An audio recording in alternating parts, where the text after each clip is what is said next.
Hello, hello, Hidden Gems. Thank you for joining me tonight, me and Barbara Jones Brown. She is a historian, an author, a publisher, a writer. She is many things. I can't wait to introduce her to all of you tonight. It's going to be an incredible show. I am going live from Boise, Idaho, where I've been attending every day of the Chad Daybell trial. We are just getting through jury selection, and the trial should be starting with opening statements probably Monday afternoon or Tuesday, to be determined. But please follow me on Hidden True Crime on this podcast as I cover the trial. I'll be going live every day at lunch, and we're doing a lot of members only lives. And I just want to thank all of you again for your support while we are here. And I want to thank Barbara for her support too. She has been someone that I have been talking to. Like I said, I am so excited to introduce her to all of you tonight. Let me read to you a little bit about Barbara. She is the co-author of Vengeance is Mine, The Mountain Meadows Massacre and Its Aftermath by Oxford University Press, 2023 book, recent publication. The link to that is in the description of this video. And if there are any mods here tonight, please share this book. One thing we can definitely do to support Barbara as well and her time tonight is to purchase this book and to support her incredible work and research, which you're going to learn a little bit more about tonight. So what the Mountain Meadows Massacre is about, it's a notorious crime. In Mormon history, it actually happened near St. George, Utah. We know that because of Jody Hildebrandt, Ruby Franke, and also the place where Lori Vallow and Chad Daybell met. That's St. George, Utah, a small southern Utah town. And this happened there as well, but it was actually in 1857. And it was a group of Mormon settlers who massacred more than 100 men, women, and children. It's a heartbreaking crime. We're going to learn a little bit more about it tonight. And it was women and children. They were in a California-bound wagon train. Barbara is also the director of Signature Books, an indie publisher in Salt Lake City, Utah, which publishes thoroughly researched books on Utah, Mormon, and Western American history. I love that, by the way, Barbara, you say thoroughly researched books. This is not an indie publishing company like Chad Daybell's. This not is at all. No. Couldn't be more far from it. Couldn't be more different. Yes. She was actually also previously the executive director of the Mormon History Association and the historical director of Better Days 2020.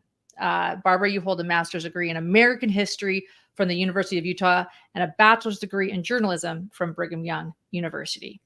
Thus, we have an expert with us today with an array of knowledge, and we are going to delve a little bit more into Chad Daybell's belief system and some of his unique beliefs, because that is a question I get all the time. It doesn't matter how many interviews I do. It doesn't matter how many crash courses I make or how much we delve into it. There are always questions. And there's always this argument about, well, what's Mormon doctrine? Where does this stem from? Zombies, portals, multiple probations, and what is completely made up?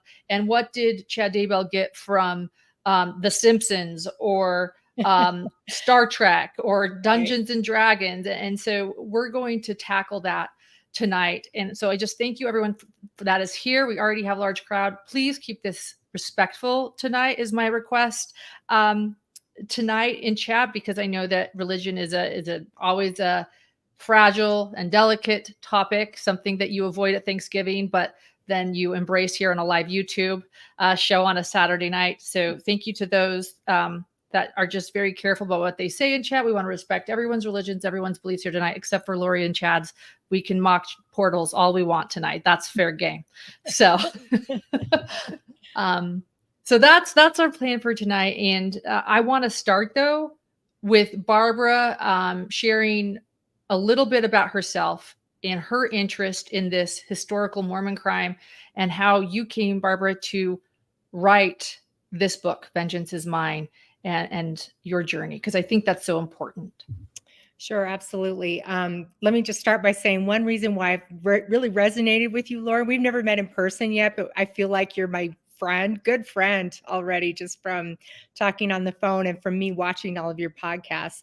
I resonate so much with you because I see that what you're doing today is covering a modern day crime and trying to help people understand it, come to grips with it. And you are also doing so much for the families of the victims. And that's what I've done with this crime that took place, as you mentioned, in 1857.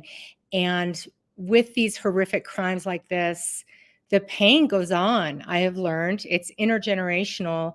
I am working with families of victims and have become friends and reached out to descendants of the victims today. So they're 3-4 generations later, and there's still pain over crimes like this. So I commend you for what you're doing, and I relate to it because I have been doing the same thing, but just with this horrible historical event.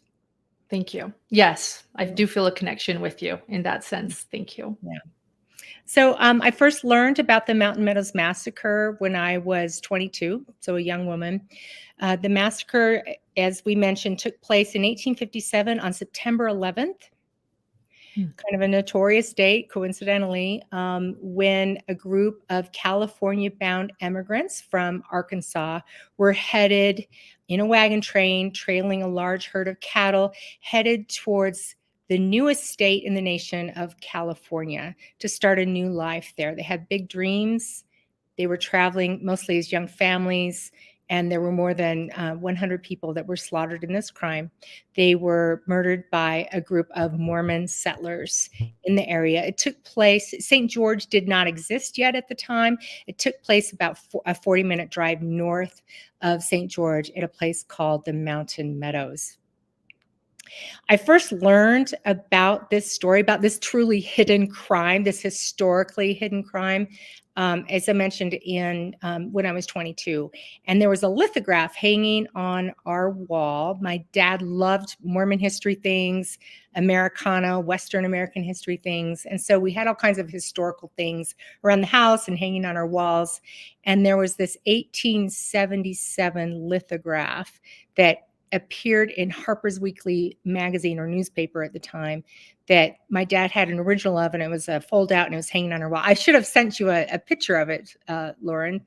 Sorry about that. But anyways, I was looking at this lithograph, and it was of a wagon train headed into a valley, and it's at the bottom, it said Mountain Meadows.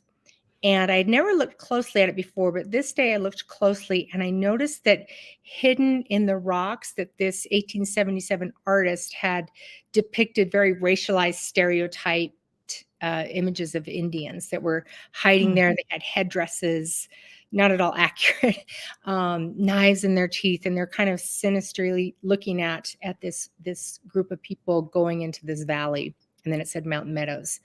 I asked my dad what on earth this was about, what was the Mountain Meadows, and he told me, well, in 1857, a group of Mormon settlers in Southwest Utah with some local Native Americans participated in wiping out this wagon train of people. I was shocked to hear this. I had never heard of it before, even though I had grown up in the church. I felt like I'd taken a punch to the gut to hear about this horrific crime. And I asked my dad how this could happen. And he says, well, we don't really know, honey, but these people were rumored to have poisoned a spring as they were traveling south, which led to the death of Indians and local settlers. And they were also reportedly bragging they had the gun that killed Joseph Smith. And my reaction was, Joseph Smith being the founding prophet of the Church of Jesus Christ of Latter-day Saints. So my reaction was, well, so even if they had done that, even if that's true, how does that justify the mass murder of men, women, and children? And again, my dad just said, we don't really know. But so I put it, in the back of my mind, and I thought someday I want to learn about this true crime. Someday I'll find out. I want to know how this could happen. Fast forward 15 years later, I was working as a professional editor, and the man who later became my co-author of Vengeance is Mine, he was working on the first book in this series called Massacre at Mountain Meadows, doing all this research. He had a huge team of researchers, His name's Richard E. Turley Jr. He reached out to me and asked me to be the editor of this first book. And as a professional editor, and again, always wanting to someday understand how this could happen, I jumped at the opportunity. And so he hired me to edit book 1, Massacre at Mountain Meadows. I delved into the sources. Like you, Lauren, I did all the research. The difference between journalism, which is what my undergraduate training was in, and history is you're just working with history, you're working with dead people, you're just working with people who've died many years before, and looking at their sources, looking at what they wrote, looking at what they said, and digging in that way and trying to get to the heart of how this horrific crime could happen. So I did that, and our first book came out in 2008, and we had gathered so much research, we decided we needed to do it in 2 volumes.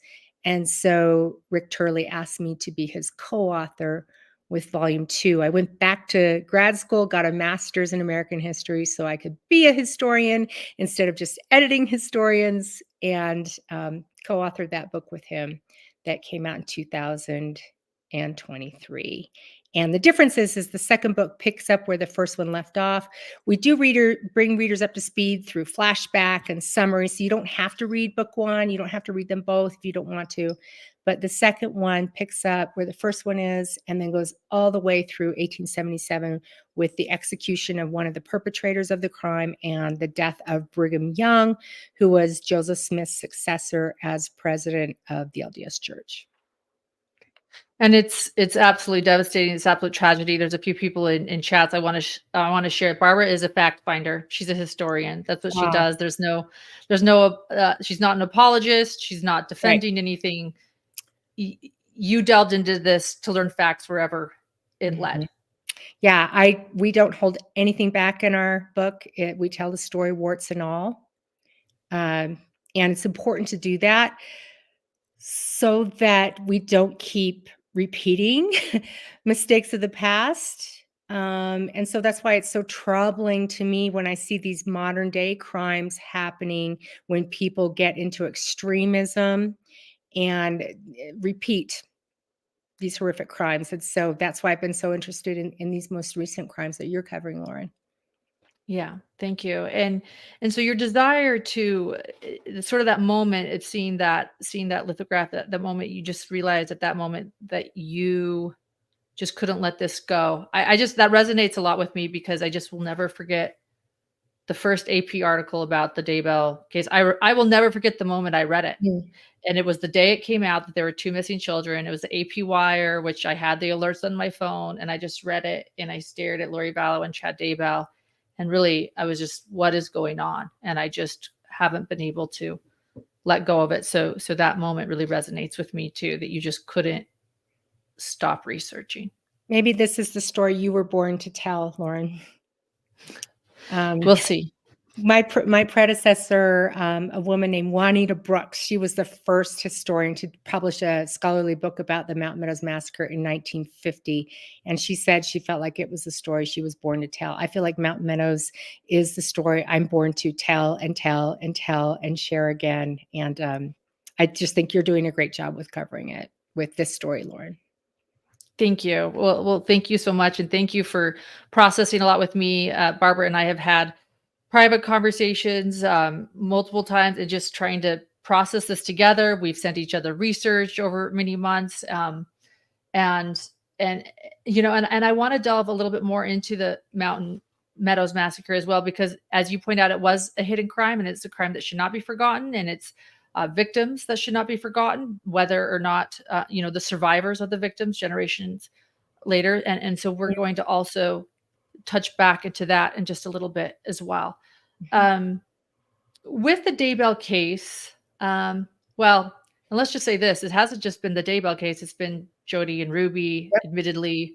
It's been a bit of Tim Ballard. It's been Visions of Glory and that research.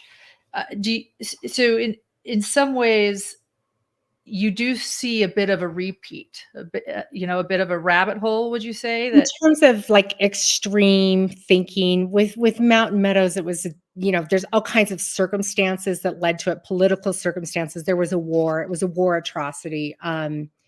but I do see some similarities in the extremism, extreme thinking, and using violence to solve your problems or get what you want. Yeah, thinking wrongly that you're being led by God, thinking this is what God is telling you to do. These are the right things to do, which we, of course, don't subscribe to that, you and I.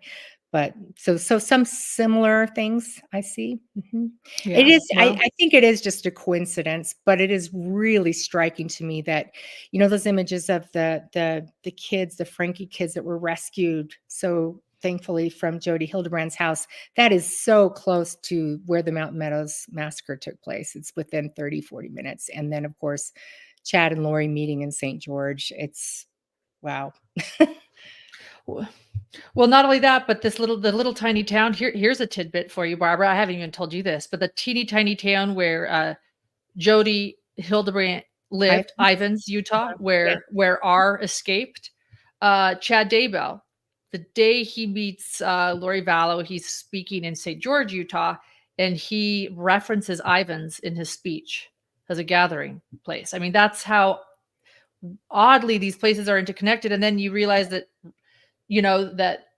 Ruby was in Springville, which is northern Utah, as were the Daybells, and it's just hard not to. Okay, and here's coincidentally there's a horrific murder that takes place in Springville, Utah, in 1857, separate from the Mountain Meadows massacre, but we go into that murder as well. It was called the Parrish Potter murders. That takes place in Springville in 1857 as well. So yeah, lots of weird ties. Weird ties, hence I've been just kind of really obsessed about trying to understand what is relevant and what is coincidence in this. And I think honestly, let's tackle the elephant in the room. The main thing that ties all of these together, including the Mountain Meadows massacre, is the Church of Jesus Christ of Latter-day These Saints. were all Latter-day Saints, Mormons. Yep. Right. And that's, I think, the first tie I think we need to tackle tonight, honestly, is, and I want to ask you, and that's why I have Barbara here as a historian, as a fact finder, to share, to help us answer these questions. First off, really, I think the main, let's just start with what the Church of Jesus Christ of Latter-day Saints, what is the connection there? And I think what you and I have talked about is the Latter-day Saints. Where do preppers come from? I mean, I think, well, let me go back a step. These are, I think it's fair to say this right now. The Church of Jesus Christ of Latter-day Saints is something that ties these cases together. There are also members like you and members that are shocked by these crimes. And so, as you point out, there's extremism, there's radicalization, there's subgroups forming. And so that's what we're trying to tackle here. And so let's start with just what does it mean to be a Latter-day Saint, and where do preppers come from? Because it seems like that's one thing. Let's put Mountain Meadows massacre aside, because I think that's a little bit different. But when it comes to these modern crimes that we all tackled, prepping is part of this subgroup, right? So can we talk about that first? Is that okay? Sure. So the LDS Church is a millennial church, and what that means is, like many Christians, and this comes from the Bible, this is teachings from the Bible, that Jesus Christ will return to the earth again, that there will be a second coming, if you will, and that he will return later, and he will come at the end of the earth, in the latter days, at the end times. And so that's where the church's name came from. It was established in 1830 by Joseph Smith. Originally, the church's name was just the Church of Jesus Christ. And then not long later, they add of Latter-day Saints to signify that these are saints, meaning saints who follow Jesus Christ. Not that we're saint-like, we're perfect, anything like that, but saints who follow Jesus Christ in the latter days, or in the last days. So the very concept of the last days, or being a millennial believing people, is in the name of the church. That's where Latter-day Saints comes from. And so Thank you. so this it's a very Christian thing. Again, it's in the Bible, believing that in Jesus Christ's return, second coming. And so that has been part of LDS belief systems. in the 19th century, it was more for mainstream Mormons in the 19th century. They believed that was coming inherently. It was coming soon. It's coming immediately. Be prepared.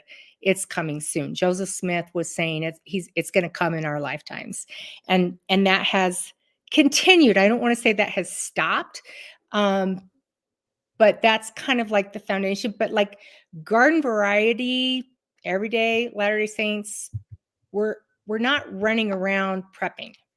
But I will say that there is a growing within a subgroup within the larger Latter-day Saint church, a subgroup that are, and they're called preppers. They're preparing for the latter day return. They're preparing for the return of Jesus Christ, which will be marked by, destruction and the end of the earth ending. And so and I don't want to say that that's not a big contingency. I mean, I'm watching your podcast. I've learned about the conferences that these folks are having, and seeing, they've got websites and things like that. But it's not something, if you go to church on Sunday, just, regular church on Sunday, you're not sitting there talking about, oh my gosh, it's coming imminently. Let's hurry and get ready. It's just being prepared. And here's something interesting that came out in our book. I was reading about it. Brigham Young, when people started settling Utah in the 1850s, the Latter-day Saints, they're violently driven out of Missouri and then violently driven out of Illinois in the 1830s and 40s. So they come all the way out to the west, and they start settling and developing the Salt Lake Valley.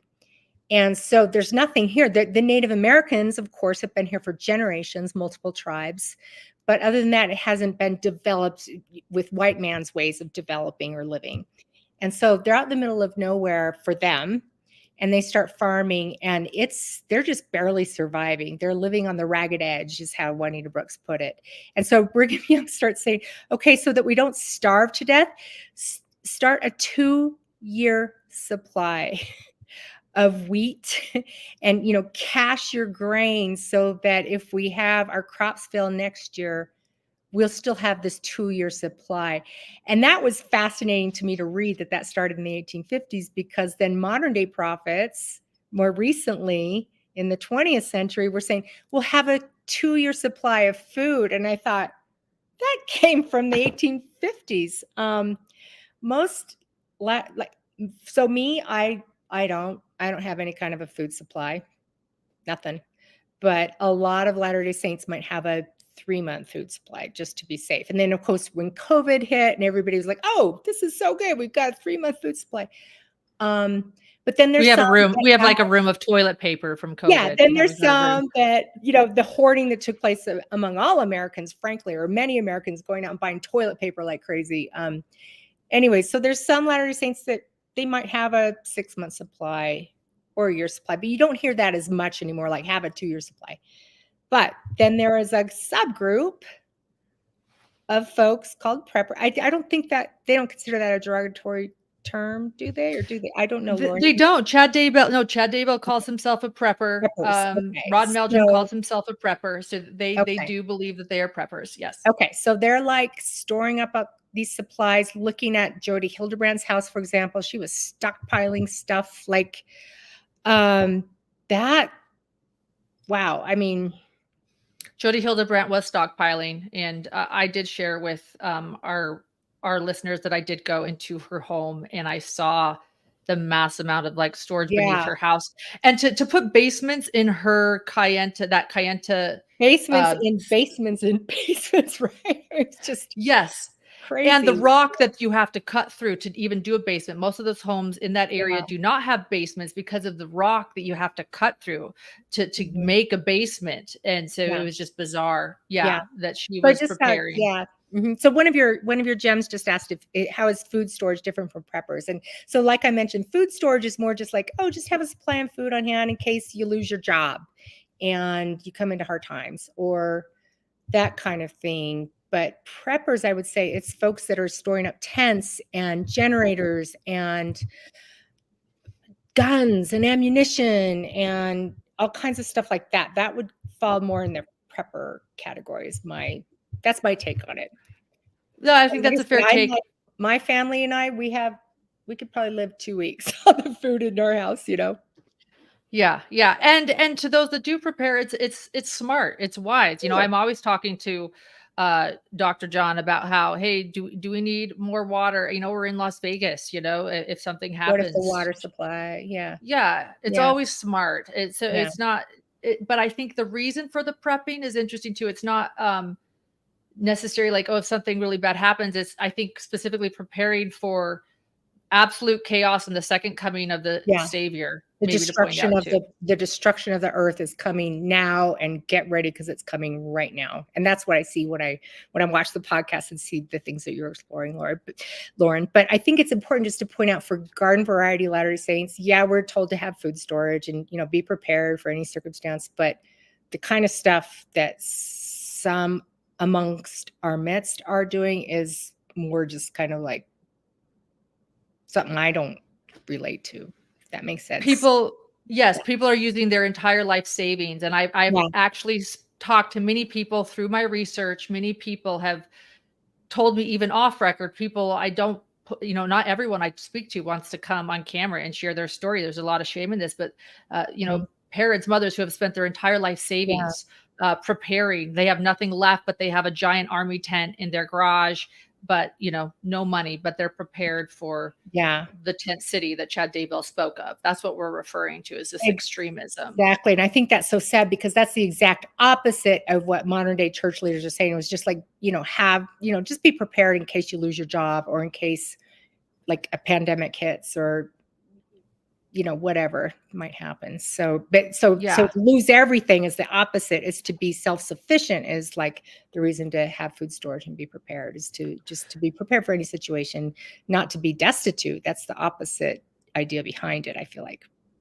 Yeah. Well, thanks for sharing that. I want to play, actually, because I do think that this lays the foundation of Chad Daybell's belief system, this prepping community. And I want to share part of the speech he gave to just further understand this, that he gave the day he met Lori Vallow in St. George, where he's sort of talking about these last days and what's going to happen. I'm going to save everybody and put it on like 1 point. I'm going to speed it up because Chad's voice is very hard to listen to. So I'm going to speed up this, and we're going to play this.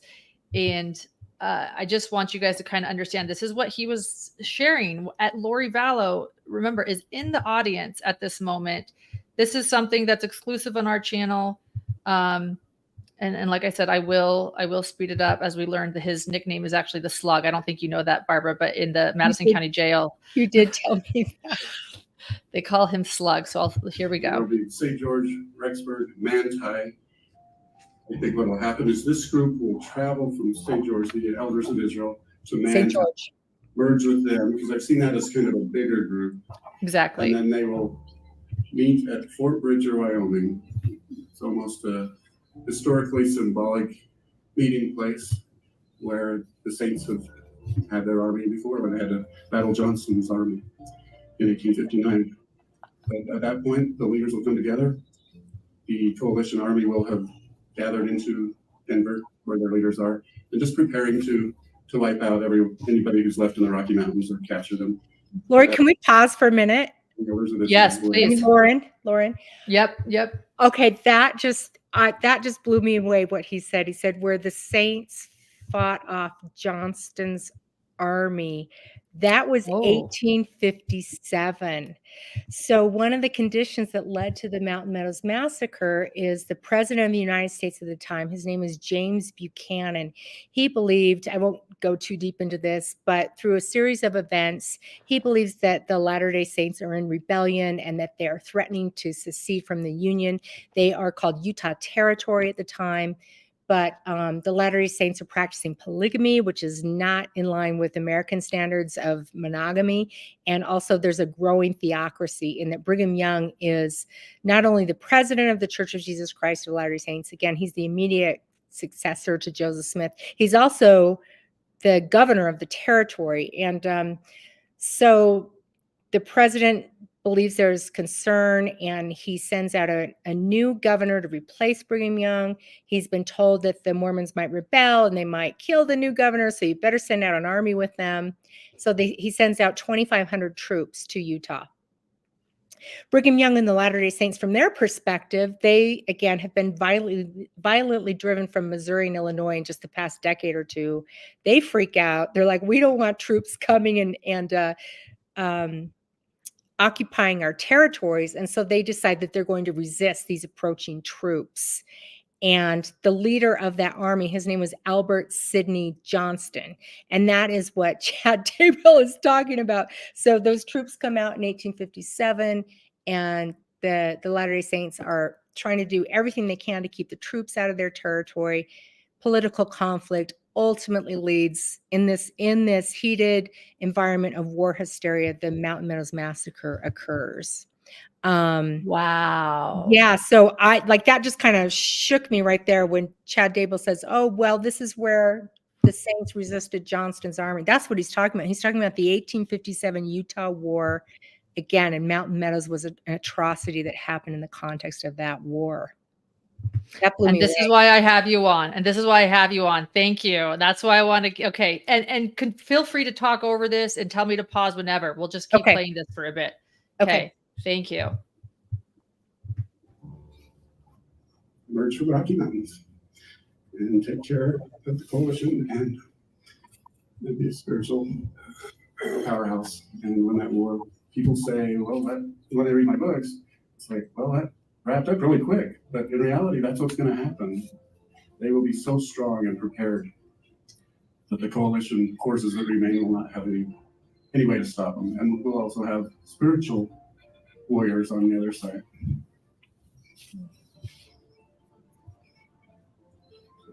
I see them as modern day sons of Helaman. I met a lot of them. They know their mission. They sense it. And that's why they're on earth at this time. Do you want to talk about the sons of Helaman? Yes, yes. Closed caption said sons of human, but yes, please talk about the sons of Helaman. So the sons of Helaman, that is a story from the Book of Mormon, which is, so Latter-day Saints believe in the Bible, and they also believe in the Book of Mormon, which they believe is another testament of Jesus Christ.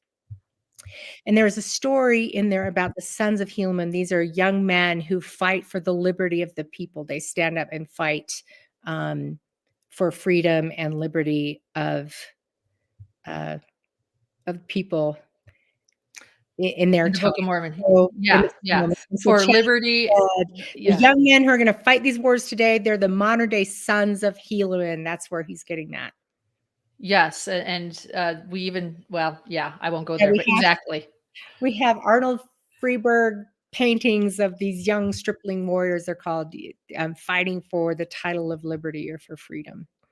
So in other words, just to explain in very basic terms what's going on here, because we know that Chad Daybell is hard to listen to, and he's talking in lingo that many are not understanding. He is sharing what's going to happen in the last days, all the calamities, everything that's happening, how we're going to go through St. George, and he's explaining all these historical things that it's going to be just like this. And now he's bringing up that the saints of today, the people in that room, are going to be like the sons of Helaman in the Book of Mormon, warriors fighting, protecting in these for the liberty of this land, for the liberty of the United States today. This is very political. This is a very political. I know we don't want to be political on your show too much, but if I might share a little bit of context, when Utah Senator Mike Lee recently, he was campaigning for Donald Trump in the 2020 election, and he was speaking in Arizona, where a lot of Latter-day Saints live, and he got up and he said, Donald Trump is like Captain Moroni. And for those who are in LDS, Captain Moroni was the leader of these young stripling warriors. He was the leader of these young sons of Helaman, as they were called, who were fighting for liberty. So that was like a dog whistle that Senator Lee used to encourage Mormons, I believe, to vote for Trump in Arizona. Well, let's just go a little bit further. And John D. Lee is who? Oh, yeah. So Senator Mike Lee is the great, great, great grandson of John D. Lee, who was one of the leading perpetrators of the Mountain Meadows massacre. Now, I want to be careful. No one alive today is responsible for the massacre. And just because Senator Lee's ancestor was responsible for the massacre, I don't want to say, well, that is on Mike Lee. But it is interesting, I think, that he is the direct descendant of one of the leading perpetrators of this atrocity. Right. He is not responsible for it. But when you brought up Mike Lee, I thought, well, that's interesting because, yes, it all ties back in, doesn't it? Yeah. Mm-hmm. Yeah. Yeah. Was able to build Zion. So we worry a lot about missionary work right now, but reality, it's just going to explode. The people that are living here, once the war is over, the Californians, the Nevadans, and all those, they'll just look at our examples and they'll just be like, this woman, he's so happy. And we'll be stronger than ever. We have the myth that we'll all travel to New Jerusalem, but that's not the case. New Jerusalem. Okay. Heard President Nelson announce Washington, Utah. It hit me. Wow, that's... Well, so New Jerusalem is the very thing that Chad Daybell states that he's going to form with Lori Vallow, that they're going to gather the saints, the 144,000 into New Jerusalem. Idaho, right? Yes, in Rexburg, Idaho. Well, and right now he's announcing Washington, Utah, which is also St. George, Utah, but Rexburg, Idaho is the New Jerusalem. So he's bringing that up. Okay. Anything else you want to say about New Jerusalem, Barbara? Yes. Anything else? Yes, and about Washington. Again, this is all tying in. It's crazy. But so Joseph Smith, he said when he was, the president and the prophet of the church, he said that the New Jerusalem, or Zion, the new Zion, would be built in Independence, Missouri. That didn't happen, of course. The saints were violently driven from Missouri by their neighbors, their local Missourians who were already there eventually. And then Chad just said, well, it's not going to be in Missouri. That's a fallacy. It's going to be here in Utah. And then here, this is so fascinating. He's talking about how the president of the Church of Jesus Christ of Latter-day Saints today, his name is President Russell M. Nelson. And Chad said, this, speaking in 2018, he said, recently, President Nelson announced that an LDS temple is going to be built in Washington, Utah. That hit me, is what Chad just said. Well, guess what? Washington, Utah did exist in 1857. It was the precursor to St. George. It's now just kind of a suburb of St. George, Utah. Mm-hmm. And Washington, Utah is where about a dozen or so Mormons who participated in the Mountain Meadows massacre, they came from Washington, Utah, and went up to the Mountain Meadows. And we can get into this later, but about 7 or so years ago, when I was doing research on my genealogy, I discovered I had an ancestor who participated in the Mountain Meadows massacre. He had just recently moved to Washington, Utah. Oh my goodness. So again, I don't even know if Chad knows that some of the perpetrators of the crime came from Washington, Utah, but there's another coincidence there. It all goes back to the same thing as extremism and radicalization. I think that's maybe the one thing we're connecting here. Yeah. That new temple will be the center of the city of light. So the Washington. Same thing's kind of in Rexburg, where you have the Rexburg temple and you have Rexburg, but there's a smaller town called Ashton, about 25 miles north, and that's where their temple will be, and that will be their city of light. And I hadn't been here for 5 years or so, but as I came off the freeway, there was 2 locations. Man, yesterday, the spirit was just so powerful. He's crying now. It's like I could see the tent cities. Tent cities. And we really don't understand how wonderful it's going to be and the difference we're going to make in people's lives. Okay. I just want to... Go ahead, Lauren. Well, I just want to point out tent cities is a big part of Chad Daybell's belief system and Lori Vallow. He said one of their missions is to establish these tent cities, these white tents, these army surplus tents. And it's something I want to talk to Barbara about because I don't necessarily believe that this is actually Latter-day Saint doctrine. I wish there's a way, but when we're talking, we can make this bigger, by the way. Let's see here. Nope, there you are. I don't know, guys. Okay. It's like, again, garden variety. Everyday Latter-day Saints are like tent cities. What are you talking about? Again, I know there's a large prepper movement that yes, you understand this, but I'm just saying for most of us, I'm just like, what is he talking about? Tent cities. Yeah, tent cities. Yeah, and he's referring to meeting in Rexburg being the New Jerusalem. And at this moment, too, he states something. Well, let me bring it actually back up so you can see the closed captions here. Chad says that they're essentially going to be there, and guys don't even know the difference that we're going to make in people's lives. So there's this grandiosity, like we're going to say people, we're going to be, these saviors essentially. So the grandiosity is there. I want to point out. Of course, Jesus Christ is going to return to Rexburg, Idaho to establish Zion because that's where Chad is. Right, exactly. Rexburg. Who cares about the Vatican? Rexburg. Who cares about Israel or Jerusalem or the Vatican or all these other, Yeah, Chad is making himself the center of the universe. So of course that's where Jesus is going to come. He's going to come to where Chad is, And for those that want to understand all of this, I have done research into the tent cities and where that came from, and this idea of a call out. I have that in the crash course, the Chad Daybell crash course. The link is in this video as well. And I do take that back to Roger K. Young, who is the founder of the website Avow. I won't go into that much more because that takes us down a whole other rabbit hole. But for those that want to understand, the crash course is a great way to start. So you will be a part of that. All of these people will be a part of it. He's really playing on people's emotions. Here's an example, just a mix of people, just every nationality, race will be here, and they'll work in harmony. This is a painting by Carrie Guthrie. I love it. I think I found the right painting. I did this though. And we are going to build structures that you won't believe. Yeah. I believe the 10 tribes have great gifts that we don't understand in Spencer's book, Visions of Glory. Yeah. So 10 tribes. Ironically, look what picture came up. So this does have its roots in Mormon doctrine. Again, Joseph Smith, the first prophet of the church, said that Jesus Christ would return to where the Latter-day Saints were, there in Missouri, and set up this modern day New Jerusalem or Zion. In fact, those who are interested, Zion National Park is named that because of this, the Latter-day Saint belief in a modern day Zion.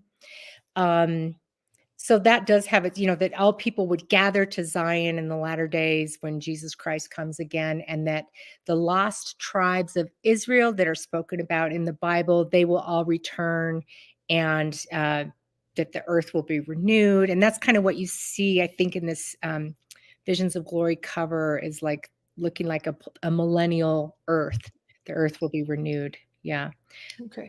And Janelle Murphy, who is here tonight, she actually attended these conferences. She knew Chad and Tammy and many of the people in the inner circle. And Janelle is saying that Chad was teaching that after all the earthquakes and different catastrophes, there would be many who would come from the Eastern U.S. and travel by way of railroad to come to Rexburg. So Janelle being here tonight, anything she's stating, just so you know who she is, everyone in chat. Thank you, Janelle. And you know so much more about this than I do. So thank you for your comments. And I think Chad just did say also that after this great war, that people, the Gentiles, the sinners from California and Nevada, they'll all come up to Utah and then up to Rexburg, to be gathered in Zion, which will be the only safe place anymore. And that has roots in LDS historical belief, early LDS belief too, that only Zion will be the only safe place anymore, and everybody will come to Zion. Yeah. And clearly we're about to jump into Visions of Glory. And I actually think I was going to stop it before this, but let's keep it going. So just, so people know he's just going to jump into, I just did the B-roll for this. All we got was the audio from somebody on their cell phone. So I am the one that did all the visuals to kind of help people. So he's just going to jump into not understanding. So Spencer's description and visions of glory. So we're about to jump into that really quick. Let's just keep it going for a second. Where he talks about how they can just mold rock. They can take a tree and tell it to be a chair or something like that, and the tree will obey. And so as the 10 tribes return with these gifts, we will build these cities quickly and magnificently. In my book, Living on the Edge of Heaven, it's an autobiography. I tell a few more of my experiences that I won't tell today. But I wanted to just testify that I know President Nelson has been preserved for this time. I'm not sure why. That's the prophet of the church. During President Monson's time, as past he prophet, grew older and didn't speak as much, that's kind of when I felt that I should publish a lot of books. Hector's book, Julie Rowe's book. Julie Rowe. We had our season almost where we helped people prepare. A lot of people rejected that message, but those that accepted it are going to be the leaders as we move forward. And now, that's right there. President Nelson, as he begins this change in the church. So the leaders just. So it sounds like, and again, I don't know a lot about the prepper movement. I didn't start learning all about this until more recently. But it's a growing movement. It can become dangerous. I don't think most preppers are dangerous or anything like that. They're not committing crimes like, as far as Chad and Lori took it, of course not. But, and I don't agree with those crimes, but it seems like all of these books being published, it's like they're making money, they're gaining influence. The people that are writing these books, they're getting followers. And I think they start feeling special. And Chad is, he's making his followers feel special. And that's kind of something that I've noticed with cult groups across the board. One way they gain followers is to make their followers feel like they're special, or they have special knowledge or unique knowledge. And we know that that's certainly what Chad did with Lori to suck her in, was to tell her she was literally a goddess, stuff like that. So. Well, and just remember this, Lori is sitting in the audience now. Listening to this. Yeah. Listening to this. She is sitting here listening to this entire thing. And she's already been engulfed in sort of this prepper movement, reading books, reading Chad's books. So you have to picture she's listening to this speech in the audience. He later says in his love story, his infamous Loinfire love story, that as he's giving his speech, he feels like she was the only one truly paying attention to every word he's saying, and that is this speech.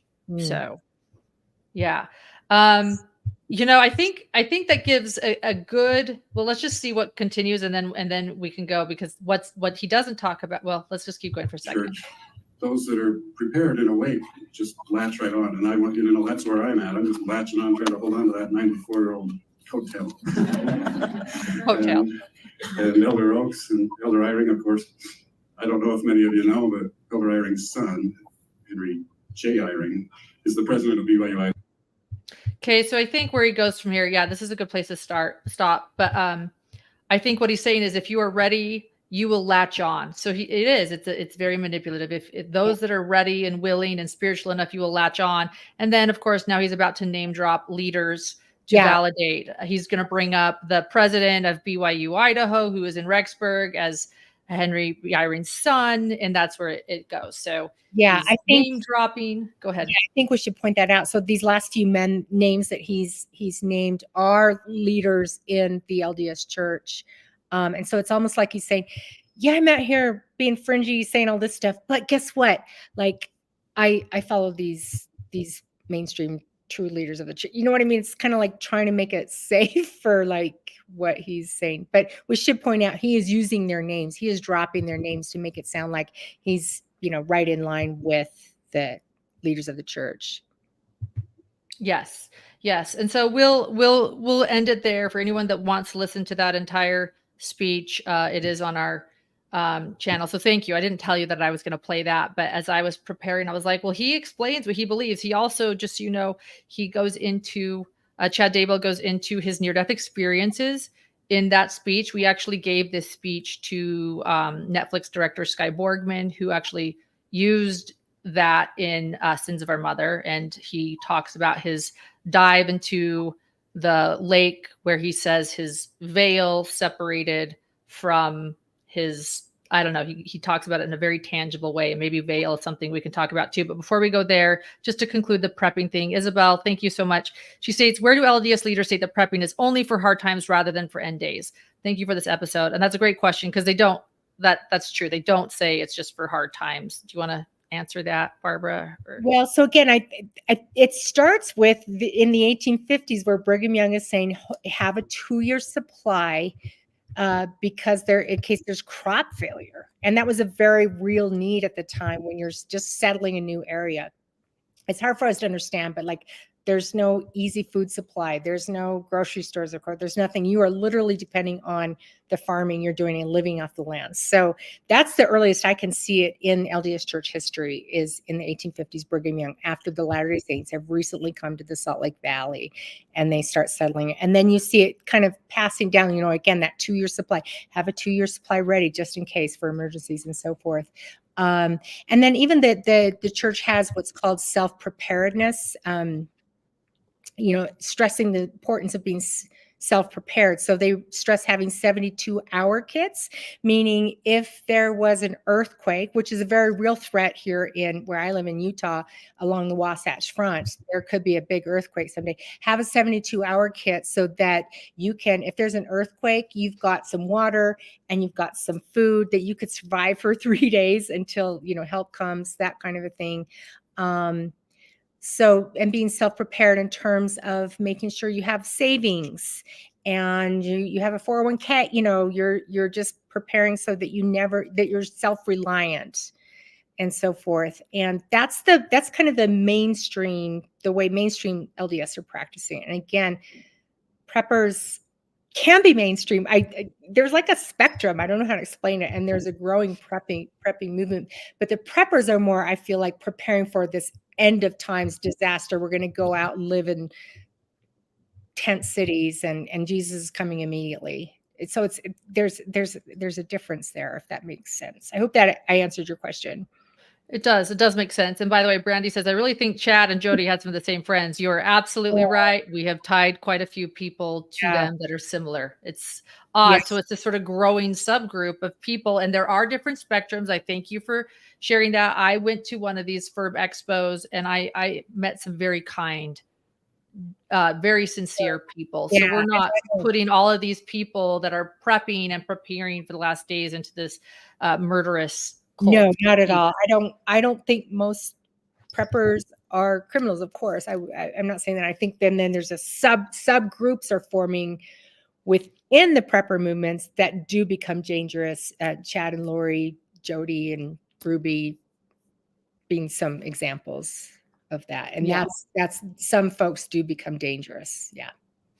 So some of the things Chad Daybell does talk about in this speech are, again, his near-death experiences, which is a big part of this prepping community. Everybody sharing these near-death experiences, his visions, seeing beyond the veil. The veil is, sort of this idea of why we can't remember where we came from or where we're going or can't see into the heavens. But Chad Daybell claims his veil is ripped. It's like a thing that a brain surgeon can allegedly put back together for him. It's so... just such a tangible, literal thing to Chad, which is not what I was necessarily taught, how the LDS, any thoughts about that, this idea of a veil? Because Chad Daybell sort of thinks it's a very real piece of fabric that can be ripped. Well, I think it's very much in LDS theology, the veil. So Latter-day Saints believe that before we were born on this planet, on this earth, that we lived as spirits. And we are spirit children. We are literally children of God. We are his spirit children. And that we lived with him in a pre-existence. And that when we are born, we come to families on this planet. And the reason why we can't remember that pre-existence, as Latter-day Saints call it, is because there's a veil over our minds so that we forget, what was happening before. And we can't see into the afterlife. So Latter-day Saints believe that when we die, our spirits leave our bodies and our spirits return to the God who originally gave us life. We go through the veil.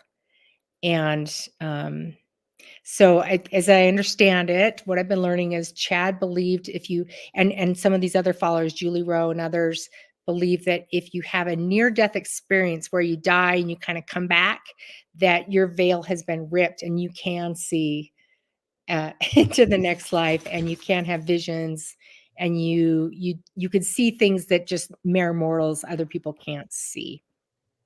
Okay.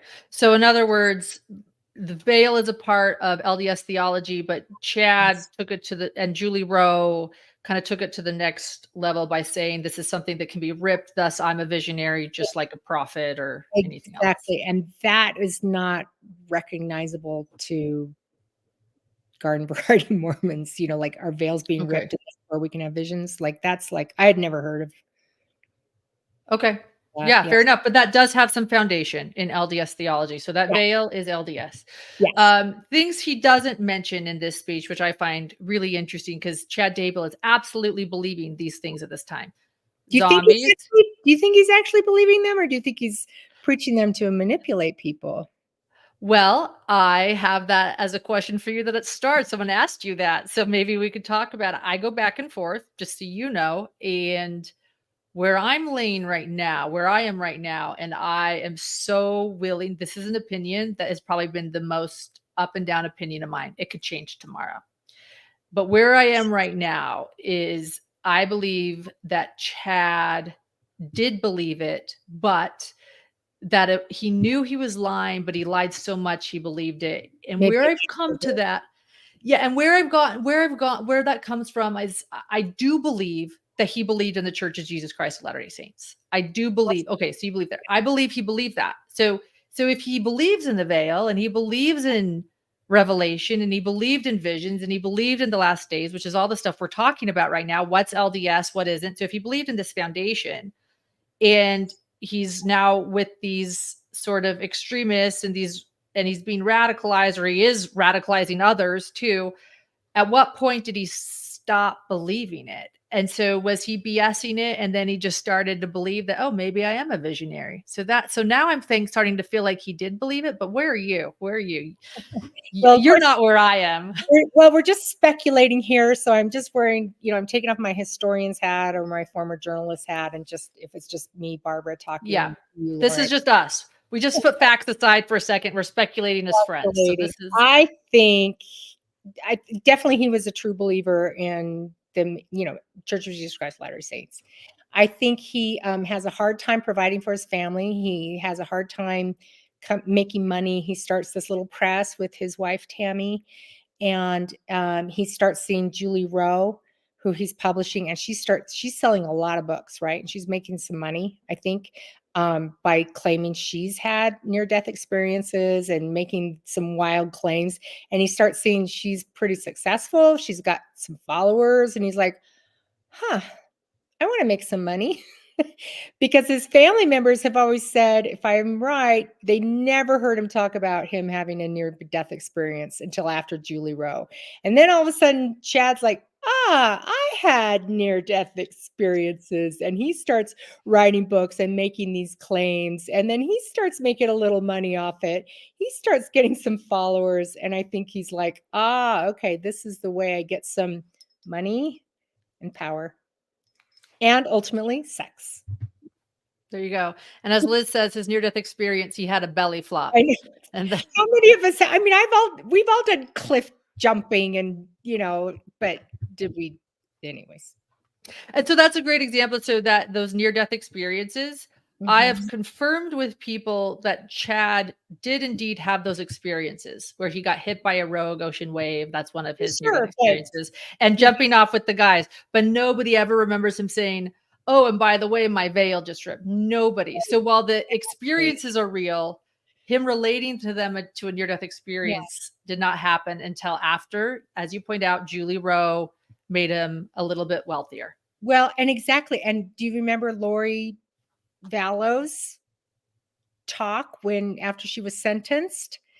How could you forget? Said that she had a near-death experience when she gave birth to Tylee, and her family said she'd never ever said that before, and all of a sudden she's having near-death experiences. Correct. Correct. So, And Visions of Glory, just to remind people, is Spencer, a man named Spencer, having near-death experiences as well. That this was a big part of this group. So maybe we can go there too. Actually, that's a question I have for you, Barbara, because I haven't found the answer. Um, I think near-death experiences are probably a Christian thing. They're definitely not. They're definitely a non-denominational thing in mhm, religion. mhm. But what about near-death experiences specifically in the LDS faith? Are they a big thing? I'd never really heard of them until this Yeah, case. I don't think they're a big thing, but they're definitely there. So going back to what I was saying about LDS theology, Latter-day Saints believe that after we die, our spirits leave our body and return to God. They go on to the afterlife. And so there is a belief that sometimes when you are really near to death, maybe you're almost on the brink of death, you almost go there, but you don't. I'll share an experience of my own father. He shared. So my father flatlined in his 50s. He had a serious heart attack. Fortunately, my mom had just run him to the emergency room, but they did the paddles on his chest, to bring him back. Mhm. 15 minutes he was flatlined, but he came back. This And wasn't a belly flop, in other words. This was no, no no, belly he had a flop. heart attack. He had a heart Yeah. attack. Yeah, Flatline. and a stroke, Exactly. and a stroke. That's real. Yeah. Really. Gosh.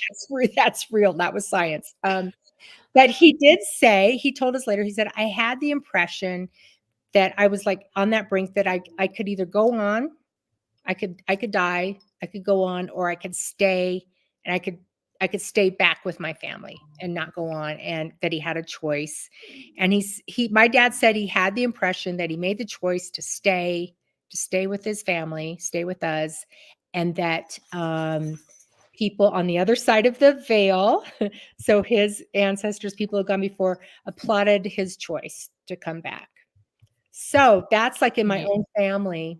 But did my dad say, "Oh, I went on and I saw all this stuff, and now I'm a visionary," and no. But do Latter-day Saints believe that, that you could have experiences like that? Sure. Yeah, absolutely. But are they like, do you go to Sunday school and people are preaching those kinds of things? No, you're just talking about those kinds of things with your loved ones maybe, but is it being preached by church, mainstream top church leader? No, No. And no. you don't come back as a visionary because you had a near-death Yeah. experience.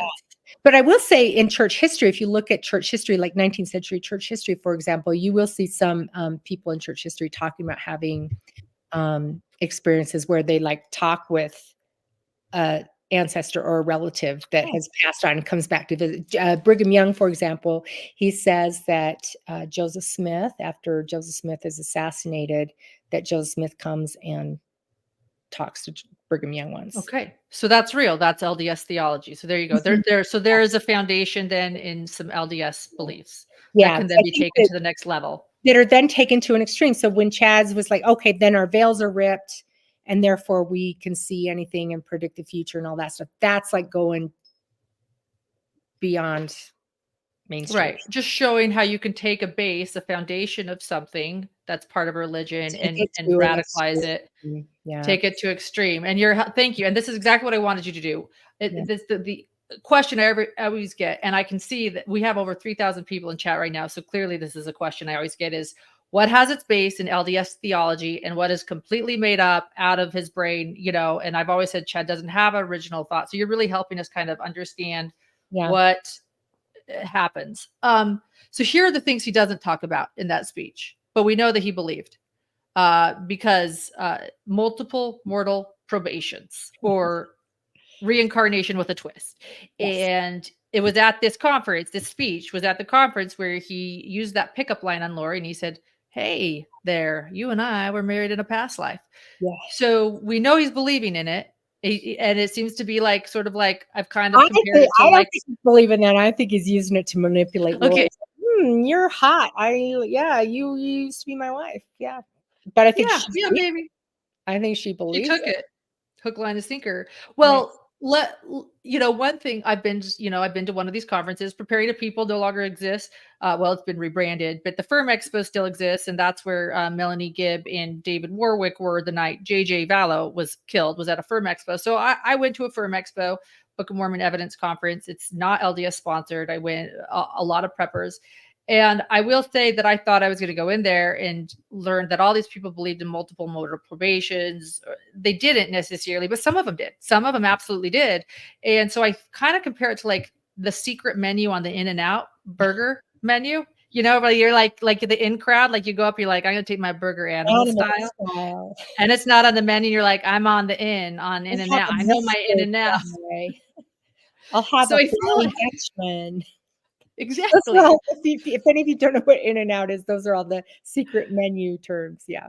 But that right. For those that aren't in the United States, we have a lot of overseas listeners. So yeah, it's a burger joint, fast food burger joint in the US, and they have a secret menu, and their secret menu is printed nowhere. You just know. You're just on the in crowd. Yeah, you're the in crowd. Yeah. So it's like multiple probations. Only you and I know about that, you know.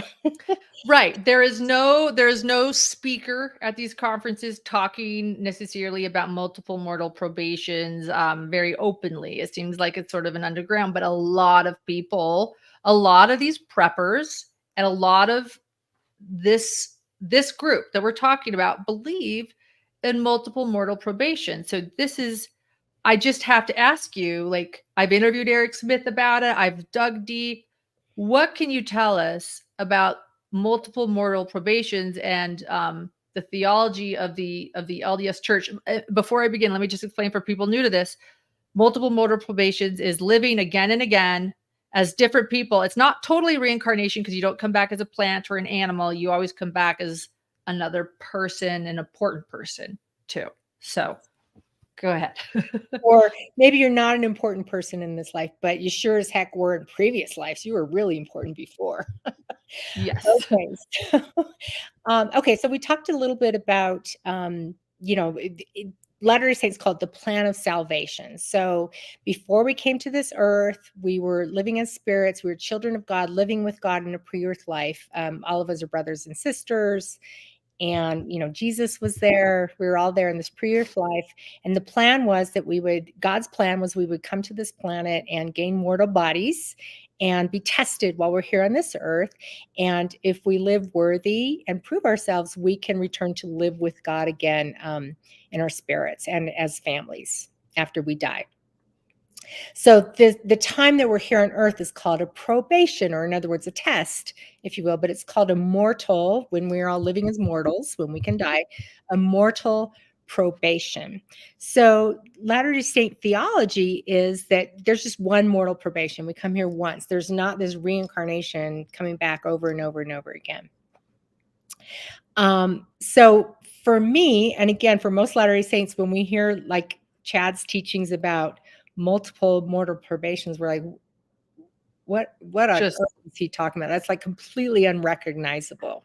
Foreign. But being a historian, I dug into this. I'm like, where is this coming from?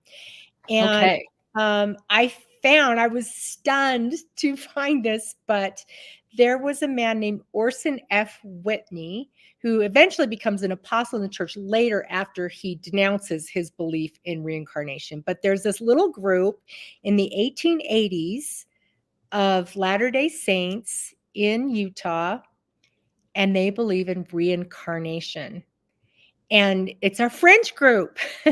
And they don't call it multiple mortal probations. I don't know where that comes from, Lauren. You know more about that than me because that's a modern term. But they do call it reincarnation. And this little fringe group, they believe that there's not just one time we're here on this earth, but that we do come back again and again to be tested again and again. And not only on this planet, but on other planets as well. So I had never heard of this. And again, I'm a historian of Mormon history. And there you go. This was a new one that took me by surprise.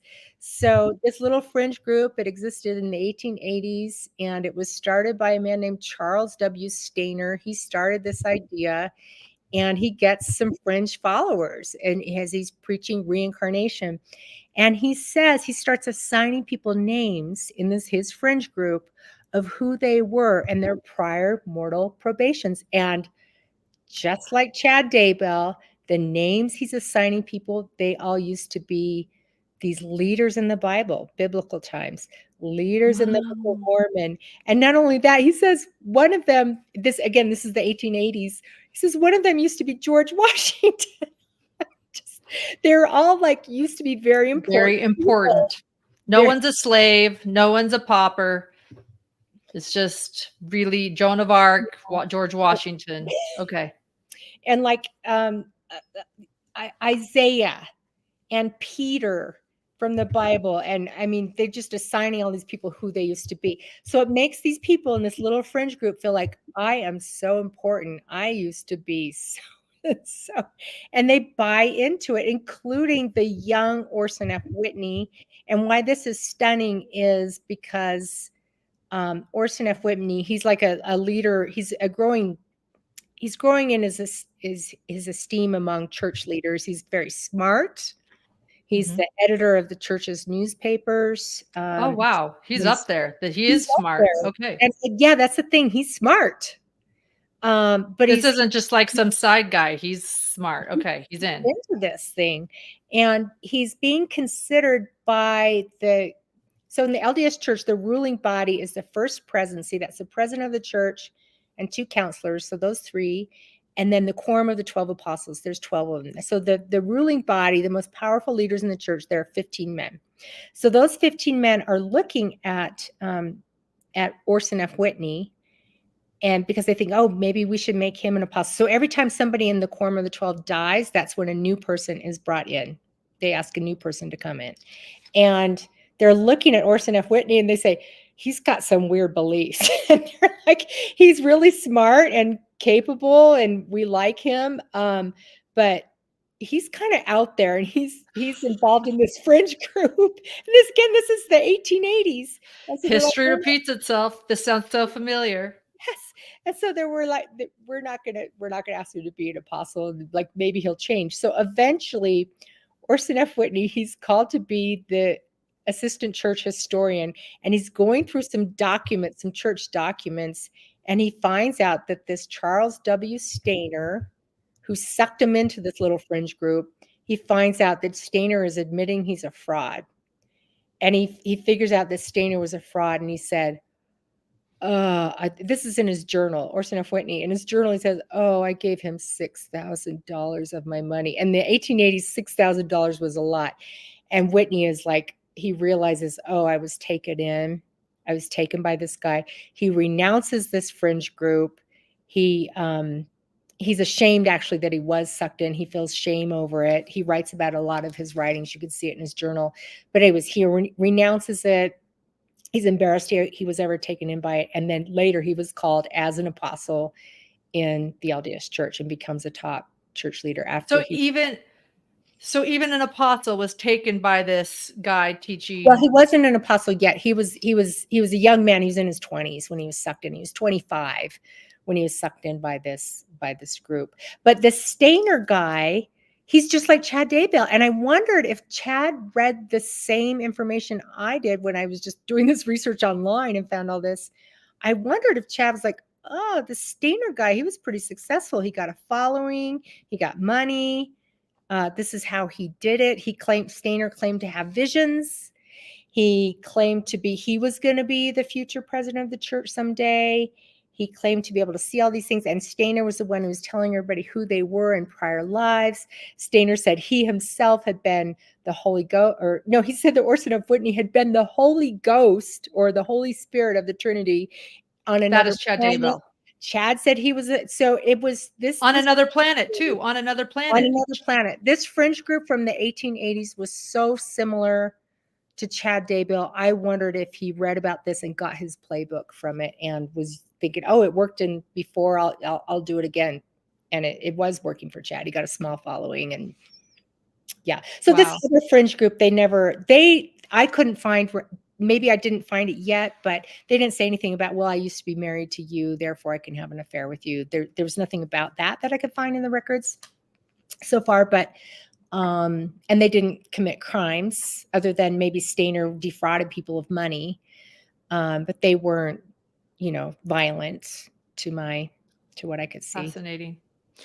For those wondering, multiple mortal probations rather than reincarnation. probations comes from scriptures in the Bible and the Book of Mormon, where it refers to this life being a probationary state, a time to prepare to meet God. So probationary state is this time on earth.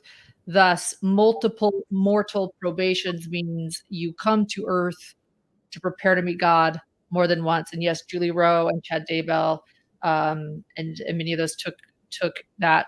And Eric Smith, I have an interview with Eric, and he wrote a book called Multiple Mortal Probations.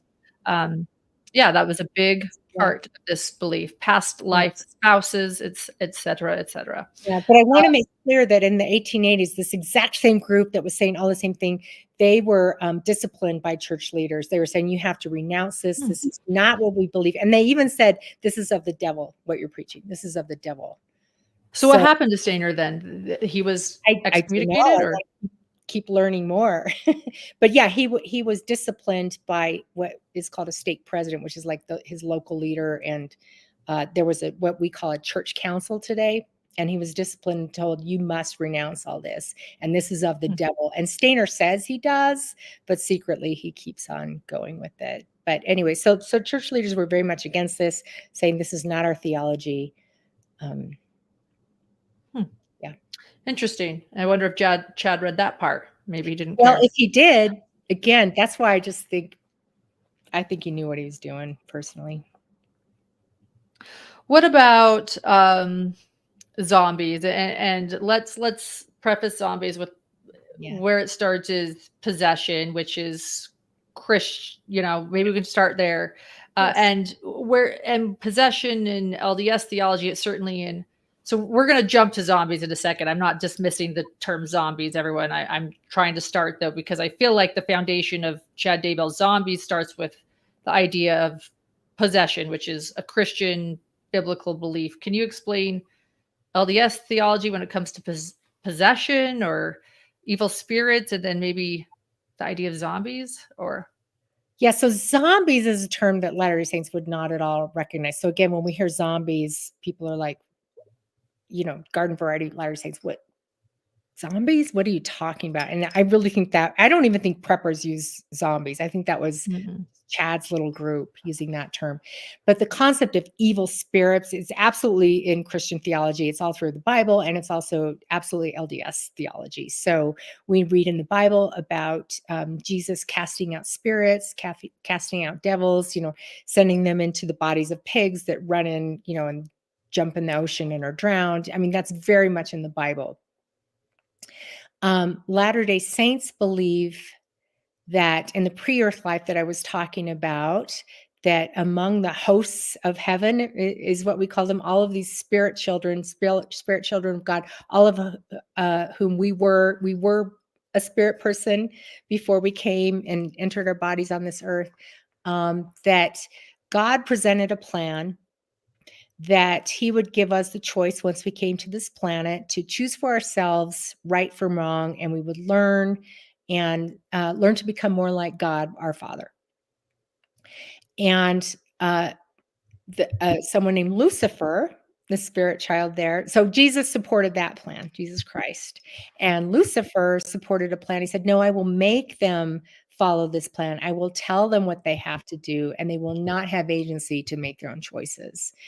And a third of the hosts of heaven, or a third of God's spirit children, chose to follow Satan. 2/3 of God's spirit children chose to follow God and Jesus's plan, and then came to this planet. So that's who, everyone who comes and has a body in this earth life were among those spirits. So the third of the spirits that didn't choose, that followed the Lucifer, who became, Satan, they are the evil spirits that are on the planet, I guess. I mean, and this is unique to LDS theology. Then. Yeah, this part I believe is unique to LDS theology. Like, so all, like, Christianity believes in evil spirits and believes that people can be possessed. Again, that comes from the Bible. But Latter-day Saints, this is like a belief that where those evil spirits came from, if you will, and they follow Satan, if that makes sense. It does. Yeah. So we I should say we, Latter-day Saints, I don't subscribe to all these beliefs personally myself, but Latter-day Saints believe that those evil spirits are here to tempt us, and they're here on this earth somewhere. Yeah. Yeah. To clarify what you just said too, I think that's great because there are a lot of comments in chat. I want to point out that never once has Barbara is here as a fact finder and historian. She's never once said, and I believe this and I believe that. So anyone trying to associate, I'm the same way. I'm a journalist. I'm not. You state what theology is, but Yeah. for anyone that's trying to pinpoint or ask, she is here to just relay the facts. So. Her personal beliefs, you know, you can email her and ask her later, but that's not why we're here. Yeah. So I'm here to share, you know, all of LDS theology and history that I can based on my knowledge. But everything that I'm sharing, I don't necessarily personally subscribe to. There you go. Thank you. So anyway, so just like, again, in Christianity, I'm remembering the movie The Exorcist that came out in the 1970s. I don't know if some of you remember that, but it was where an evil spirit possessed a child, right? And a Catholic priest was called to exorcise the devil out of that, or that evil spirit out of that child. I remember that was a terrifying movie when I was a child. I never saw it. I just saw the ads for it, and it terrified me. But anyway, so that kind of a thing. So so that is part of LDS theology. Do Latter-day Saints believe that children are being possessed by evil spirits and then therefore they have to be killed to get the spirit? That's Chad and Lori. Okay. Or Jody and Ruby were like, you got to abuse the heck out of these kids to get the spirits out of them. You know, that is not mainstream. That is criminal, and that is really taking the belief that there are evil spirits in the earth to an extreme. Yeah. And I want to say this and add to that. I was like, you know, with you, I agree. It was Chad and Lori. And in fact, Chad even stated that that Charles was breaking eternal law when they did an exorcism, which exorcism, I don't know how familiar that is in LDS theology either, when performing exorcism, and Charles's evil spirit remained in him. And I think that was a way of Chad even saying like, yeah, this isn't your typical run-of-the-mill doctrine, but he's breaking eternal law. But I also want to point out too that I used to say, oh, this was just Chad and Lori. This is wild. The idea that children can be possessed with evil spirits and you kill them. But I do want to point out the fact that Ruby and Jody have done this to children. I'm not going to just say that this was just some random run-of-the-mill thing. Exactly. I'm not going to reject and deny this. I'm going to work to find out what's going on. And I think that's one reason I'm staying so strong on this case, because what in the hell? And it's not something I can ignore. This has got to stop, especially when children are victims. Yeah. Right. Especially, I mean, so when I'm not, these innocent, unprotected children. Yeah, this has got to stop. I agree. Right. So the fact that this was a similar time, similar background, all these things, I'm not ignoring it. I'm not ignoring that this has now happened twice recently with the same type of people. I know you and I and everyone wants this to never happen again. You know, this has got to stop. I was really struck. Sorry, we're kind of jumping over here to Ruby, but I was watching I've been following that case as well because it is similar. And Ruby Franke, when she writes in her journal, or she recorded as saying that, I can't remember, but she says, adults will never believe that children can be possessed by evil spirits, right? Something like that. Adults will never believe that children can be evil. And so they will never understand what I was trying to do and getting these evil spirits out of them. Wow. Talk about evil. Talk about evil. And that is an important, thank you. Yes, that was a recording we played on Hidden True Crime.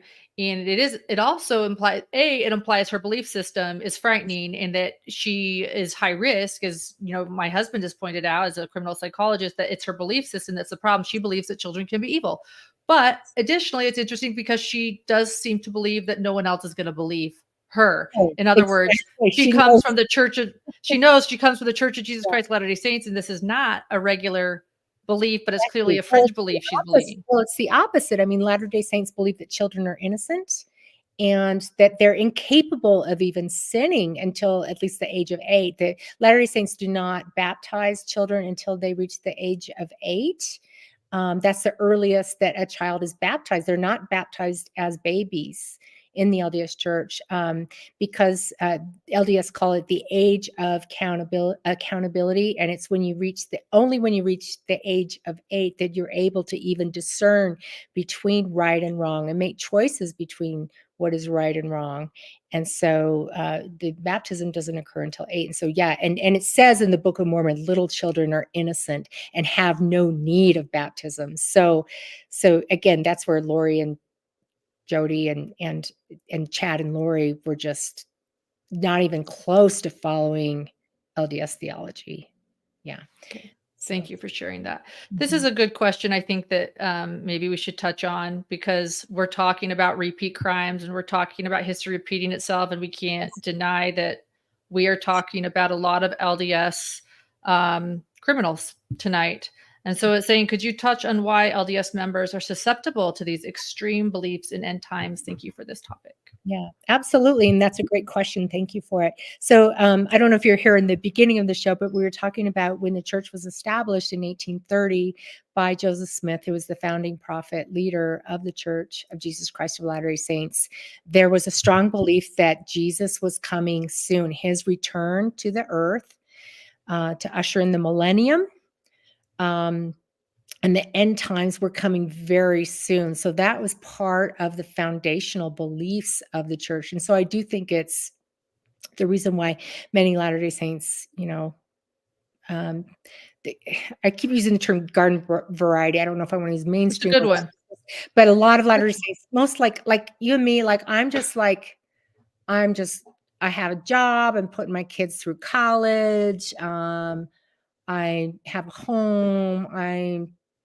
I'm just I go skiing. I like to read. You know what I mean? I'm not sitting thinking about, oh my gosh, the end of the planet is coming soon. But there is this large and I think growing group of folks called preppers who are latching on to those early teachings where 19th century Latter-day Saints were believing it was coming any day. And mostly, the church still believes that Jesus Christ will come again someday. And that these are the latter days and these are the end times, but it's not like get your tents, get your generators, get your guns, get your ammunition, and get ready to head out to the wilderness. That's not. Anyways, but there are some that are latching on to that because I think it kind of can make people feel special if they feel like, oh, I've got insider information, and yeah, the latter day. The end times, these great wars, the final wars before Jesus comes again are happening now. Yeah. Okay. Yeah. Thank you for sharing that. Another situation I think that is unique to the LDS church, where I think they are susceptible to false prophets and following cult leaders, is the LDS origin story. And chime in, Barb, if you want. But the LDS church is a Christian sect that starts with Joseph Smith in the 1800s. Forgive my phone. I thought it was off. And but actually it's my roomie asking if I want ice cream. If you're listening, Sarah, yes, I do. So I'm glad that my phone wasn't on silent. I'm going to get some ice cream after this. So back to what I was saying, the LDS faith starts with Joseph Smith, who's the founder of Mormonism. Mm-hmm. And he starts with a vision.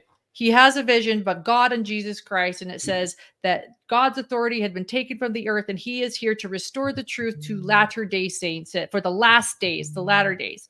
But what happens is Joseph Smith starts this massive movement, and the pioneers follow him from Kirtland from New York to Kirtland to where's after Kirtland?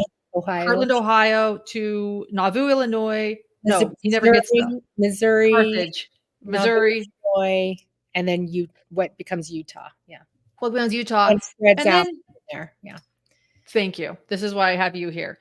So then something happens though, and it's in Carthage, Illinois, and Joseph Smith is martyred. He's killed while in Carthage jail. And at this moment, I think is a very poignant part of LDS history, which is Emma Smith and Joseph Smith's children. They stayed there while there was arguments about who should then lead, who was the next prophet. And there was this moment in LDS history that I think is still to this day really undecided, and where a lot of breakoff groups begin. Some people stayed, the Rigdonites started, the FLDS church or the Community of Christ, sorry, not the FLDS, they were later, but the Community of Christ starts, the Reorganized Church of Jesus Christ of Latter-day Saints. That came a little bit later, but yeah. That came later, there's all these schismatic groups, and there's fights over who is supposed to succeed Joseph Smith.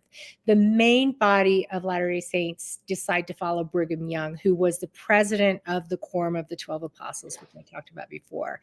And so the Quorum of the 12, led by Brigham Young, most Latter-day Saints, most Mormons follow Brigham Young, and Brigham Young leads them out of what was the United States at the time to what was Mexico, the Salt Lake Valley. And then shortly thereafter, you have the Mexican-American War, and the Western, what we call the Western U.S. today, the western half of the North American continent becomes part of the United States. And so all of a sudden, the Latter-day Saints who had fled Illinois because they were fleeing the borders of the United States, they find themselves back in the United States, even though they've come 1,500 miles to the Salt Lake Valley. So anyway, so that was the largest schism, if you will, after Joseph Smith's assassination. There are a lot of many other schismatic groups today. So thank you. And to clarify, I saw someone in chat that said the Community of Christ is very progressive. They're not fringe. Let me correct myself. I was explaining that at this moment in history, at this moment, you're right. They're wonderful. I have friends that are members of the Community of Christ, but at this moment in history, all these break off religions is the right word. There you go. Groups, yeah. Schismatic groups. Thank you. Started forming. Yeah, of which the Church of Jesus Christ of Latter-day Saints is one of those schismatic groups, one of those break-off groups. Yeah. Okay. One of the breakoff groups. So in other words, Brigham Young then becomes the prophet, the next prophet, and the Church of Jesus Christ of Latter-day Saints is one of those groups, and they are the largest body of Mormonism. The Church of Jesus Christ of Latter-day Saints is the largest body of Mormonism, but there are many different sects or groups of Mormonism. You trace their origins back to Joseph Smith. So there is always this argument, I think, what I have seen, of going back to this moment in history and saying, well, was it really supposed to be Brigham Young? Maybe it was somebody else. Maybe schismatic group you came from, whatever schismatic group, when I say whatever breakoff group, you're going to believe that that's the right one, Correct. There is no right one. Right. Maybe they're all right. Maybe they're all right. Right. Sorry. Yes. Like if they're all right, everybody went where was happy, what made them happy, what was right for them. Right. Yeah. Thank you. Thank you for using the right words when I don't have them. Well, I don't know if I do, but Barbara says. Barbara says. But I think in that sense, I just want to say there's always this idea of who could be a prophet. There's this question for anyone that wants to dive deep into history. And so maybe they're all right. Maybe none of them are right. But the point being that someone that might want to be a cult leader can then take that moment in history and thus say, actually, it's me. And this is what should have happened. So someone, so there can be good leaders and then someone who could be very nefarious and say, well, I'm actually receiving visions and they're all wrong. It's me. And I think that's where I was trying to go. Yeah. And I think also there's something in LDS theology that Latter-day Saints believe in personal revelation. And by that, Latter-day Saints believe that you can have a personal relationship with God. And again, I think this is very Christian on many fronts, but you can have a personal relationship with God and Jesus Christ, and that you can pray to God and seek revelation for your life. So, I'm thinking of my daughter, for example, or somebody who just applied to a bunch of different colleges, and you can pray to God and say, okay, what's the right decision for me?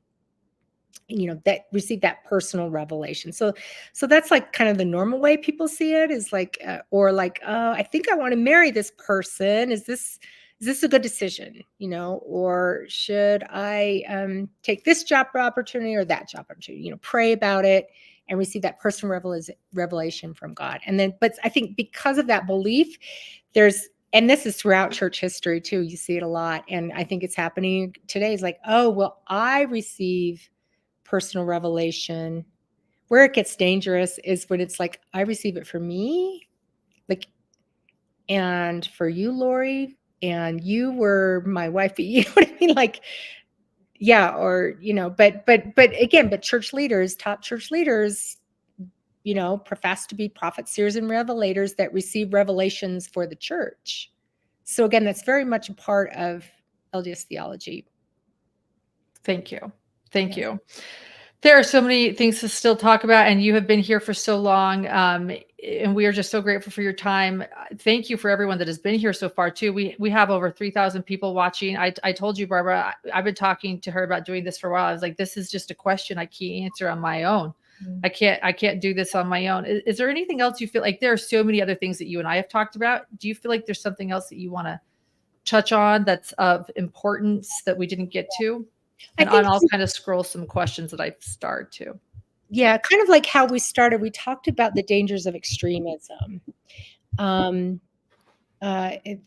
You know, again, for 18 years, I studied the Mountain Meadows massacre. There's all kinds of different circumstances that led to that. But one thread that I see going through that crime as well as today's crimes is extremism, when extreme thought starts taking place, where you start thinking that murdering people or abusing people is the right thing to do. That kind of extremism, that is dangerous. And any kinds of extremism on any front can become dangerous, whether it's political extremism today, whether it's like health extremism, or, you know what I mean? So I just think it's just important to avoid extremism and moderate your thought, and, you know, be open to listening to other people. Don't isolate yourself from other people or other ideas, and just follow like one thing you think is right. So I think that's just kind of the common thing that I would share, is just avoid extremism. Thank you. Okay. So I did just think of one more thing I want to talk to you about, if you're okay, because I'm about to throw a doozy on the table at you, but blood atonement, because we have another show because we need an hour for that. and maybe so, and maybe that is, and if that's what you think we should do, we can do that too. If you think that the blood atonement takes a whole other show. Well, let me just ask you this: do you see blood atonement is an old LDS doctrine that many people bring up whenever I'm on, and I've never really seen the correlation with Daybell, but do you see blood atonement in the Daybell case? Yeah. So just in a nutshell, to bring up what blood atonement is, and again, most Latter-day Saints have never heard of this. I had never heard of it until I started studying Mormon history. But it was taught by Brigham Young in the 1850s, and it was a belief that Christ's blood alone was not enough to atone for the sins of the world, to atone for the most serious of sins. So it was a teaching that if you committed a really serious sin like murder, or a serious sin like repeated adultery, that Christ's blood was not enough to atone for you. You also had to offer your own blood up. In addition to the atonement that Jesus Christ had made through his blood, you had to offer your own blood up. In other words, you had to offer to be killed. Wow. In order to atone for that serious sin. And again, there's elements of this in Christianity as well, because the death penalty. We have the death penalty in the United States. And the reason why I think the United States is the only developed country that still has the death penalty is going back to this Christian, you know, our roots in Christianity, and believing that the only way to atone for murdering somebody is to be murdered yourself. But anyway, so blood atonement was, you could choose to offer up your own blood as an atonement for a very serious sin that you committed. And Brigham Young taught this in the 1850s. It's very chilling. And when he started to see that it was leading to some extra legal violence, he stops teaching it in the late 1850s. But it's still there in the historical record. And so where I see reverberations of this sometimes in Chad and Lori's super fringe thinking is when they say, oh, well, we had to, you know, these children, or Charles or Tammy. No, they didn't say that about Tammy, though, did they? That she was possessed. No, they did. Her name was Viola. She was a zombie named Viola. Tammy Okay. was. Okay. So with these children, they've been possessed, and these poor, it's not even the real Tylee and JJ in there anymore. And so we need to help them go on to the next life. They're stuck right now because their bodies are possessed by these evil spirits. Again, this is so fringy, but and so we need to help them on to the next life. And the only way to do that is to kill their bodies, kill the spirits, so they can go on to the next life. That it's not just like the blood atonement, but a little bit. I can see kind of echoes of that a little bit. I see what you're saying. Yes, if they have to atone for their sins and move on to the next life, Well, what's they the weren't saying difference? the sins, they were just saying that they were possessed, and so, like, let's help them on to the next life and free that, so again, it's not Free them. the same, but a little bit, and that's Yes. why I think Lori can feel like she actually did a good thing. She was releasing her children, which is just absolutely horrendous, of course. Right. Okay. Well, thank you for explaining that. That does make sense. Thank you. I want to end with something that I think is really important, Barbara, and we're going to have you back because everyone's demanding. Everyone's saying we need to have you back. Oh, here was a very generous donation. We received a very generous donation, and they do have a question for you. Sure. They want to know how much you're being paid by the LDS Church directly or indirectly. Zero. Zero. So I used to work for the church as an editor for a church magazine. And I also worked for the church history department. So I was an employee for the church for 12 years. But I now work for a very independent press, and we publish history that is hard hitting and very critical of the church. It can be at times, not always, but so the only reason I actually can be on the show talking about this is because I don't work for the church. I'm just out here independent saying what I think. If I worked for the church, I don't think they I should say, they ask their employees not to go on, and make public statements to the press or the media or things like that if they work for the church, unless they work for the public affairs department there. So, yeah. So no, I'm not paid a dime by the church. Thank you for that. Yeah, you're here at facts wherever they lead. That's my motto for life. Facts wherever they lead, and Barbara is the same way. Wherever those facts lead, we follow. Yes. I want to just conclude with I want to end with what's most important, and that's the victims. I've become close to many of the surviving victims of the Daybell case, but I want to share. Can you share a little bit about what happened to you as you researched the Mountain Meadows massacre, a historic LDS crime, and where that led to you, and about the victims that touched your lives? Yeah. And I will always become emotional, and I hope I always do when I talk about the victims of the Mountain Meadows massacre. As I was hired to edit this book, and this is when I was working for the LDS Church in the church history department, working on the first book. The second book we wrote independently.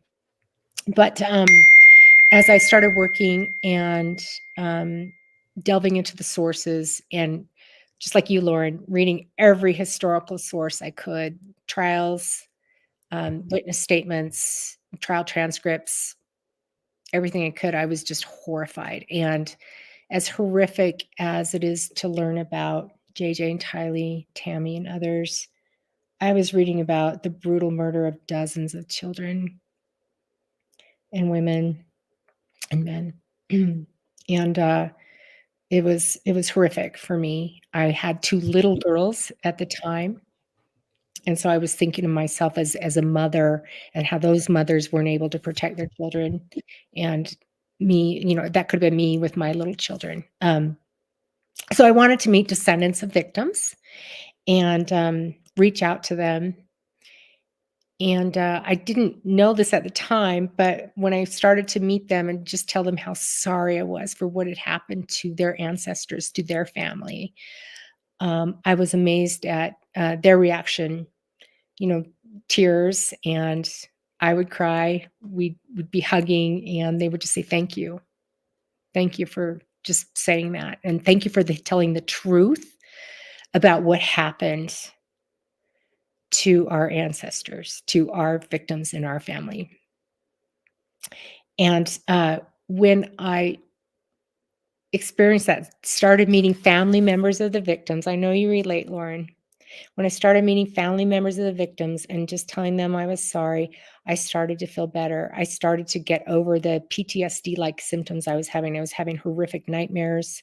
I was going home sobbing as I was driving home from work every day after working on this book. And it was because I realized there was something I could do for the victims. And what I could do for the victims was to reach out to their family members and express the sorrow. And then I would say to the family members, what can I do for you? What can I do for you?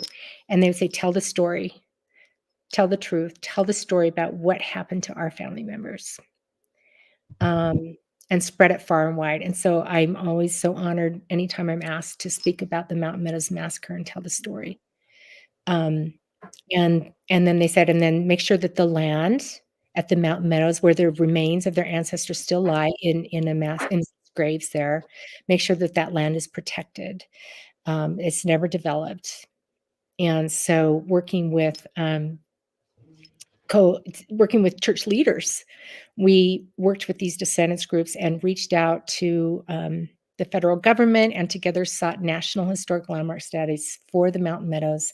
And so the Mountain Meadows is preserved in perpetuity to today. It is it's a beautiful but yet tragic site. Again, if you're ever in southwestern Utah, I encourage you to visit it. And there are monuments throughout the valley honoring the victims and telling the story about the truth about what happened to them. So another thing I did was I reached out to descendants of victims and descendants of perpetrators, and together we made 2 huge friendship quilts. There are 48 squares. Lauren, do you have a picture of it? There are 48 squares in each quilt, and each of those 48 squares was made, half were made by descendants of perpetrators or just members of the LDS Church, and the other half were made by descendants of the victims, family members of the victims. We made these absolutely stunning quilts, 2 of them together. You can go online and see them, and one of them hangs in Carroll County, Arkansas, which is where the victims came from, and the other one is on display in St. George in a museum there. It's in the Washington County Museum upstairs there. And they're identical quilts, except the friendship squares with the messages in the middle are written by, they're all embroidered by various people. So reconciliation is possible, and only when there can be reconciliation can we all find peace and healing. But that was a wonderful experience to participate in that. So if you look closely around the edge of the quilt, Yes. there's vines, and on each of those leaves is the name of one of the victims. And then on the flowers, Oh. yeah. And then on the flowers are the names of the 17. Each of those flowers is the name of the 17 little children who were spared the slaughter because they were too young to tell the tales. And so those victims, they're always remembered, again, with these messages in the middle. I need to give credit to my aunt, Anna Rolap, who is a master quilter. She came up with, I had the idea for it, but I don't know anything about quilting. She came up with the design and then and these quilts are hand quilted, nothing's machine. And when we had events at the Mountain Meadows in 2007 and other events in Arkansas as well, where these groups came together in a spirit of healing and reconciliation, we would have these quilts, the quilt tops stretched out for hand stitching. So not only did we make these squares, but we hand stitched all of these they're giant quilts together at the Mountain Meadows. There's pictures of that on this website as well. But doing things like these can lead to healing, and I just hope that